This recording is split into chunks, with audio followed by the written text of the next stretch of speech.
Hello नमस्कार, welcome back to my channel. तर कसे आहात सर्वजण? आय होप सगळे मजेत असाल, तर मजेतच राहा। सर्वांना सर्वप्रथम श्री स्वामी समर्थ। तर आजच्या एका नवीन व्हिडिओमध्ये तुमच्या सर्वांचं खूप खूप मनापासून स्वागत करते। तर तुम्ही मागच्या व्हिडिओला छान प्रतिसाद दिलेला आहे, त्याबद्दल खूप खूप थँक्यू। आणि आता आजच्या व्हिडिओला सुरुवात करते। तर बघा, आज आहेत रविवार आणि रविवारी आमच्या इथे बाजार असतो। तर रविवारचा खूप मोठा बाजार असतो आणि जे बळी मंदिरची इथे राहणार असेल त्यांना माहितीच असेल। आणि तर रविवारी सकाळी आणि संध्याकाळी हा बाजार असतो आणि बुधवारी सुद्धा असतो, पण आम्हाला रविवारी जमतं त्यामुळे आम्ही रविवारी बाजार करायला येतो। आणि मग भाजीपाला वगैरे सगळं मी इथूनच घेऊन जाते। आठवडाभर पूर्ण मला भाजीपाला पुरेल किंवा 15-20 दिवस मला आरामशीर भाजीपाला जातो, इतका भाजीपाला मी इथूनच नेत असते। तर चला आता दाखवते। तर आठवडाभरासाठी लागणारा बाजार पूर्ण मी तिथूनच करत असते। आणि रोजच्या रोज आपण जेव्हा एक दोन भाजी आणतो ना, तर ती लवकर संपूनही जाते आणि वेळेवर मग सुचतसुद्धा नाही। आणि आठवडाभर आपल्याला डब्याची इतकी म्हणजे प्रचंड म्हणजे टेन्शन असतं ना, की डब्याला आज काय द्यायचं, सकाळी म्हणा संध्याकाळी म्हणा, तर खूप टेन्शन येतं। भाजी नसली तर खूप टेन्शन येतं, त्यामुळे मग आठवड्याचाच बाजार करते।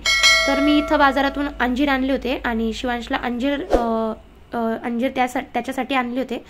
तर 20 रुपयाला 3 ते 4च अंजीर आले होते आणि तेच मी ट्राय करत होते की कसं आहेत काय आहेत। तो एक नरम झालेला होता, एक पीस त्यांनी नरम दिलेला होता, तो मी खाऊन टाकला लगेच, कारण उद्यापर्यंत खराब होऊन जाईल त्यामुळे। आणि नंतर बघा, भाजीपाला आता आणलेला आहे तो निवडायचा आहे, त्यानंतर स्वयंपाक करायचा संध्याकाळचा। तर मी भाजीपाला आणायला 5:30 वाजता गेली होती, तर आणायला मला 7 वाजले होते। 7 वाजेपर्यंत आम्ही पूर्ण भाजीपाला केला। तर त्याचबरोबर घरी आल्यावर आता लगेच स्वयंपाकाची तयारी असते। सकाळचं जे रुटीन असतं ना, तर रविवारचा जो माझा दिवस असतो ना, तर तो असाच बिझी रुटीन असतो। तर रविवारीसुद्धा आपल्या बायकांना कधीच आराम नसतो, कारण आपल्या म्हणजे ज्या गृहिणी असतात त्यांना घरामध्ये इतकी सारी कामं असतात। सकाळी उठल्यावरती घरातली सगळ्यांची म्हणजे आंघोळ झाल्यावरती बाथरूम आवरायची धावपळ, कपडे धुवायची धावपळ, आणि ज्यांच्याकडे वॉशिंग मशीन असेल तर त्यांना माहितीच असेल की कसं असतं रुटीन। आणि त्यानंतर घर पूर्ण स्वच्छ करायचं असतं। रविवार असल्यामुळे सगळेजण घरी असतात आणि मुलंसुद्धा घरी असतात, तर पूर्ण घरामध्ये पसारा होऊन जातो, त्याची खेळण्यांचे टॉईज वगैरे। आणि मिस्टर पण घरी असल्यामुळे लेट उठतात सकाळी, तर लेट उठल्यामुळे आंघोळीला लेट होतं, मग पुढच्या कामांना सुद्धा लेट होतं। तर त्यामुळे मग मी काय करते ना, की आंघोळ झाल्यानंतर लगेच स्वयंपाक करून घेते। तर रविवारी माझं शक्यतो उडदाचं वरण फिक्स असतं, तर खूप छान लागतं उडदाचं वरण आणि त्यांनासुद्धा आवडतं, मलासुद्धा आवडतं, त्यामुळे आम्ही उडदाचं वरण दर रविवारी बनवत असतो। तर उडदाचं वरण बनवायला आता म्हणजे हातात ज्या वस्तू माझ्या बसलेल्या आहेत फिक्स ज्या असतात स्वयंपाकात, तर ते लवकरात लवकर माझा अर्धा तासात होऊनच जातो स्वयंपाक। त्यानंतर लगेच मी जेवण वगैरे करून घेते आणि या दोघांची जेव्हा आंघोळ वगैरे होते, ते जेवायला जेव्हा बसतात, त्यानंतर मग मी बाकीची जी क्लिनिंग असते म्हणजे बाथरूम क्लिनिंग, कपडे धुवायचे असतात, ते सगळं मी यांच्या दोघांचं झाल्याशिवाय मला बाथरूममध्ये जाताच येत नाही। तर मग देवपूजा वगैरे त्यांनी करून घेतली सकाळची। त्यानंतर मग शिवांशला त्यांनी खाऊ घातलं, तोपर्यंत मी सगळं घर आवरून घेतलं आणि मग जायचं होतं आज बाजार करायला। तर सकाळी तर बाजारला पॉसिबल नसतं, कारण रविवारची एकच दिवस सुट्टी असल्यामुळे त्यांचं असं म्हणणं असतं की मला झोपायचं आहेत, आणि तर त्यामुळे मग काही सकाळी पॉसिबल नसतं। आमच्या इथे बाजार असतो बळी मंदिरच्या इकडे पार्क साईडला, तर खूप मोठा बाजार असतो तो, आणि दर रविवारी आणि बुधवारी असतो, तर सकाळ संध्याकाळ असतो। तर खूप फ्रेश भाजीपाला आहे तिथे आणि इतका सारा भाजीपाला आणल्यावरती मला 15 दिवस आरामशीर जातो आणि थोडा सुद्धा खराब होत नाही। तर तो कशा पद्धतीने मी ऑर्गनाइज करते आणि कशा पद्धतीने मी ठेवते ते सुद्धा तुम्हाला दाखवणार आहे। तर भाजीपाला बाजारात जेव्हा आपण घेतो ना, तर आपल्याला तिथे भाव वगैरे करतात, कारण ते कॉम्पिटिशनला भरपूर भाजीपालावाले असतात, तर मग त्यामुळे। पण जेव्हा आपण एखाद्या स्टॉल मधनं घेतो तेव्हा तिथे भाजीपाला खूप महाग मिळतो। तर अशा वेळेस आपण आठवड्याचा जो भाजीपाला असतो तोच करायला पाहिजे। सांगायचा उद्देश इतकाच आहे की म्हणजे आपण एखाद्या दुकानावरती गेलो, स्टॉलवरती गेलो, आपण रोजची जर एक भाजी आणत असेल तर आपले किती पैसे जातात ना, तर आपण जेव्हा बाजारात जातो ना, तर आपल्याला बरेच प्रमाणात व्हरायटी बघायला मिळते। एक नाही तर दुसऱ्या शॉपमध्ये आपण घेऊ शकतो, तर आपल्याला कमी जास्त पण करतात। तसं आपण एखाद्या दुकानात गेलो, भाजीपाल्याच्या गाड्यावर गेलो, तर मग तिथे आपल्याला एखादी भाजी घेतली तर ते कमी सुद्धा करत नाही आणि भाजीचे भाव सुद्धा खूप जास्त लावतात। त्यामुळे काय होतं ना, की पैसे सुद्धा वेस्ट होतात, जास्त पैसे जातात आपले। आणि असं जर आठवडा किंवा 15 दिवसाचा भाजीपाला जर आणला तर आपले पैशाची सुद्धा बचत होते आणि वेळेची सुद्धा बचत होते, की आपल्याला वेळेवर धावपळ करावं लागत नाही आणि आपण आठवडाभर एकदम रिलॅक्स राहतो. भाजीपाला असला की आपण रोजच्या रोज भाज्या बनवतो आणि मग टेन्शनसुद्धा नसतं की आपण रोज काय बनवायचं. त्यामुळे आणि हो, चॅनलला जर नवीन असतील तर सबस्क्राईब करायला विसरू नका, बेल आयकॉनला प्रेस करा. तर भाजीपाला जो आणला की लगेचच मग काय झालं की 7 वाजले होते आणि 7 वाजता त्यांना दाढी वगैरे करायला जायचं होतं. मग ते गेले आणि मग घरामध्ये मी त्यांना सांगितलं की तुम्ही येऊपर्यंत मी सगळ्या भाज्या वगैरे निवडून ठेवते आणि भाज्या वगैरे माझं काम झालं तर मग आल्यावरती स्वयंपाक वगैरे बनवणार होते. तर आज आम्ही मुटकेच बनवणार होतो, कोथिंबीरीचे मुटके बनवणार होतो.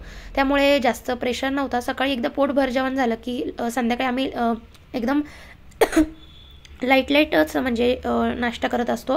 जास्त हेवी जेवण नाही करत संध्याकाळचं, कारण उन्हाळा चालू आहेत आणि जास्त म्हणजे जेवणही जात नाही, पाणी प्यावं असं वाटतं. त्यामुळे तर कोथिंबीरचे मुटके भरपूर दिवस झाले आम्ही केलेलेच नव्हते. तर तुम्हाला नेमकं कोथिंबीरची म्हणजे जी मुटक्याची रेसिपी होती ती सांगायची, म्हणजे व्हिडिओ शूट करायची विसरून गेले. तर आता सांगते की कोथिंबीर चांगली धुवून घेतली, चिरून घेतली, मग धुवून घेतली, 3-4 पाण्याने चांगली धुवून घेतली. त्यानंतर मग त्यामध्ये बाजरीचं पीठ घातलं, थोडं डाळीचं पीठ घातलं आणि गव्हाचं पीठ घातलं. त्यानंतर हळद घातली, हिरवी मिरची लसूणची पेस्ट घातली, मीठ घातलं आणि मग त्यानंतर चांगलं पाण्याने थोडंसं पहिले चांगलं एकत्र करून घेतलं. मग पाण्याने छान असं थोडं पाणी घालून मग मिक्स करून घेतलं. तर नंतर तेल लावून छान असं लावून ठेवलेलं होतं. त्यानंतर ते मला बोलले की तू भाजीपाला वगैरे निवडून घे. तर भाजीपाला खूप साऱ्या म्हणजे पालेभाज्या इतक्या साऱ्या आणलेल्या होत्या की निवडायला तुम्हाला माहितीच आहेत की पालेभाज्या निवडायला भरपूर टाईम जातो. तर मला पालेभाज्या निवडायला मला 2 ते 3 तास गेलेले होते. आज म्हणजे इतक्या भाजीपाला निवडूस तर स्वयंपाक करूस तर भांडे घासूस तर मला 12-12:30 वाजलेले होते. तरीसुद्धा मी कामं सगळे करूनच घेते, कारण सकाळची मॉर्निंगचा जो रुटीन असतो ना, तर तो जो आपला मंडेचा जो रुटीन असतो ना, तो वीकली जो स्कूलचा म्हणा ऑफिसचा जो रुटीन असतो ना, तर रोजची कामं रोजच्या पद्धतीने जर केली ना रात्रीची, तर सकाळी आपली कामाची धावपळ होत नाही. आता हा पसारा जर मी आजचाच ठेवला असता आणि सकाळी मग माझी जेवणाची धावपळ, भांडे वगैरे क्लिनिंगची धावपळ आणि परत मग तर भांडेसुद्धा असे वेळेवर सापडत नाही. त्यामुळे अशी क्लिनिंग करून घेते रात्रीचं.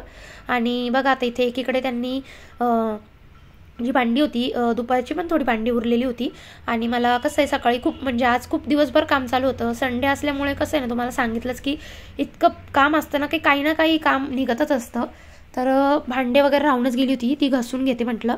तोपर्यंत त्यांनी छान अशा मुटक्यांचा शेप म्हणजे एक लांब प्रकारे आयताकृती पद्धतीने म्हणजे मुटके छान असे मळून आणि मस्त ते तेलामध्ये जिरे टाकून छान असे फ्राय करायला ठेवले होते. तर वाफेवरच छान शिजतात आणि आम्ही अशा पद्धतीनेच बनवत असतो. अगदी कुरकुरीत आणि इतकी छान रेसिपी बनते ना, त्यासोबत जर तुम्ही दही वगैरे खाल्लं तर अजूनच बेस्ट.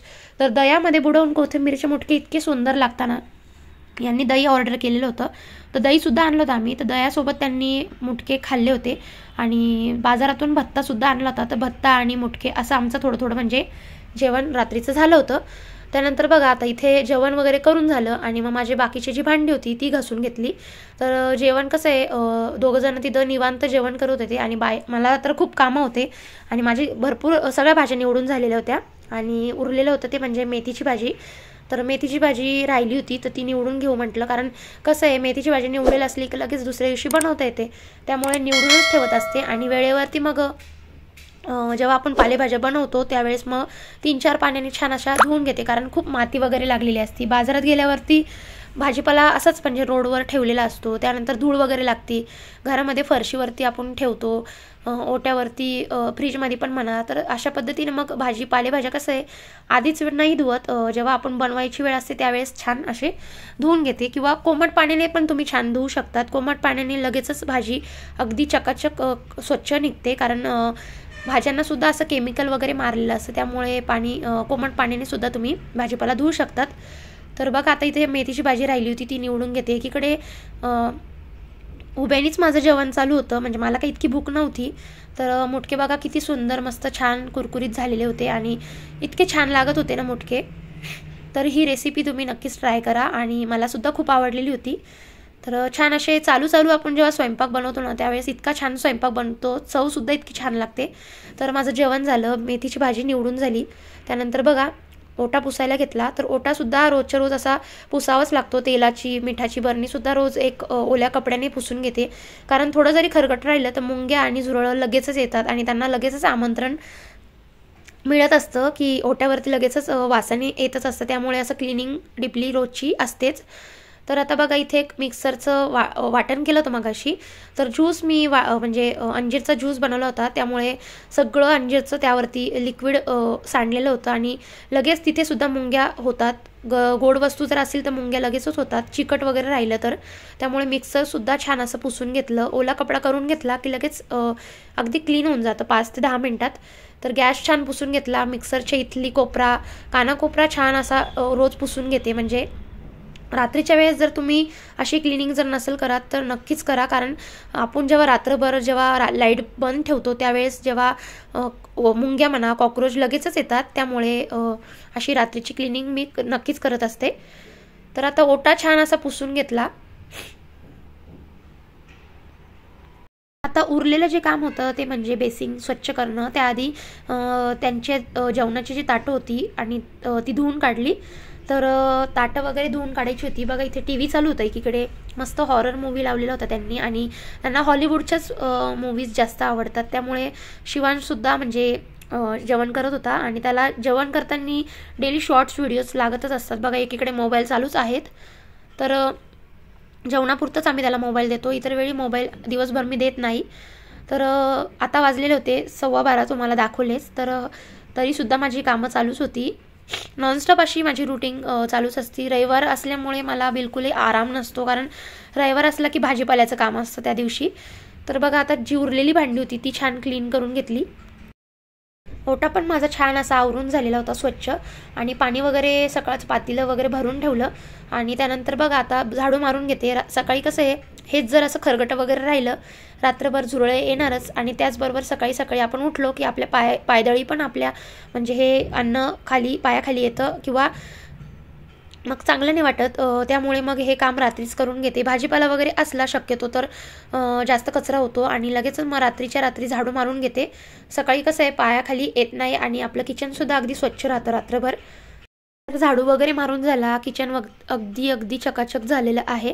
आणि हो, मी भाजीपाला फ्रीजमध्ये ऑर्गनाईज कसं करते, कोणत्या पद्धतीने मी स्टोरेज कंटेनर्स म्हणजे माझ्या फ्रीजमध्ये भाज्या मी कशा पद्धतीने ठेवते, सर्व फ्रीज कसं ऑर्गनाईज करते, ते जर तुम्हाला बघायचं असेल तर मला नक्कीच कमेंट करा. म्हणजे मला मी पुढचा व्हिडिओ तोच घेऊन येणार आहे. तर तुमच्या कमेंटमुळे मला समजतं की तुम्हाला व्हिडिओ आवडला आहे की नाही आवडला आहे. त्यामुळे व्हिडिओला एक लाईक नक्की करा, कारण व्हिडिओ बनवताना इतकी सारी मेहनत असते की व्हिडिओ पण शूट करायचं असतं, घरातली आवरा असते. त्यामुळे नक्कीच लाईक करा. चॅनलला जर व्हिडिओ बघतच असाल तर चॅनलला सबस्क्राईब देखील करा. तर भेटते आता पुढच्या व्हिडिओमध्ये. तोपर्यंत सगळ्यांना बाय बाय.